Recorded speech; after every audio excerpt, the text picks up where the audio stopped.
आइए इस वीडियो में हम बात करेंगे वैदिक सभ्यता के बारे में, यानी आर्यन सभ्यता के बारे में।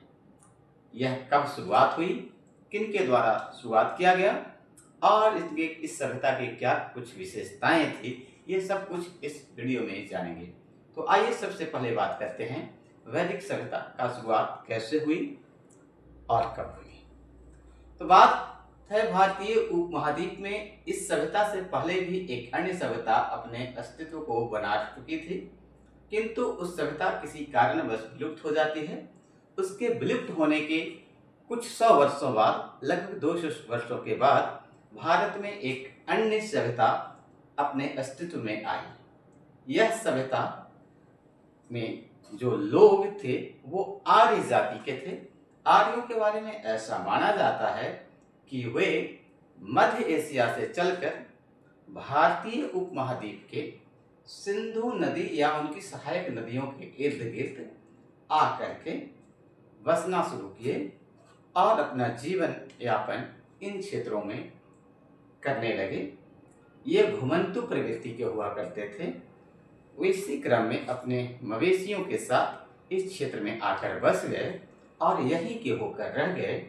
इस आधार पर इन आर्यों के द्वारा बसाई गई सिंधु की सहायक नदी, जिसे सप्तसंधव क्षेत्र भी कहा जाता है, इन क्षेत्रों में बसाने के बाद एक नई सभ्यता का उत्पत्ति हुई, जिसे हम आर्यन सभ्यता, या चूंकि इसी काल में वेदों की रचना हुई थी इस वजह से इसे वैदिक सभ्यता भी कहते हैं।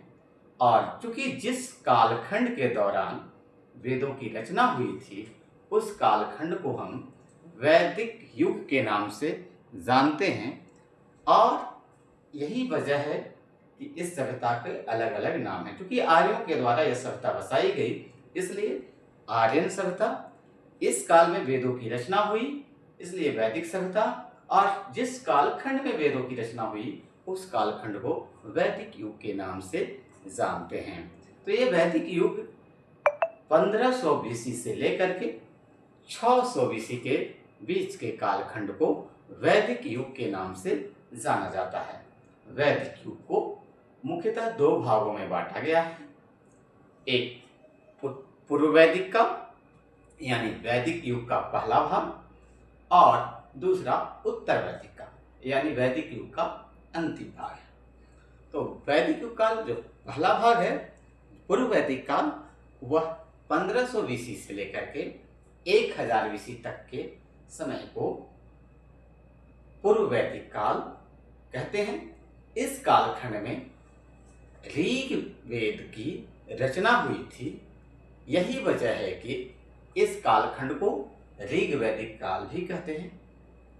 अब उत्तर वैदिक काल की यदि बात करते हैं तो उत्तर वैदिक काल 1000 BC से 600 BC के आसपास के काल को उत्तर वैदिक काल कहा जाता है।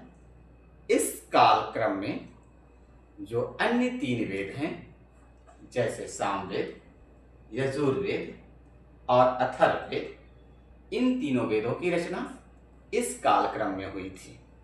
हालांकि अन्य वैदिक जो साहित्य हैं, जिसके अंतर्गत ब्राह्मण, अरण्यक, वेदांग, इन सबों की भी रचना उत्तर वैदिक काल में ही हुए थे। यही वजह है कि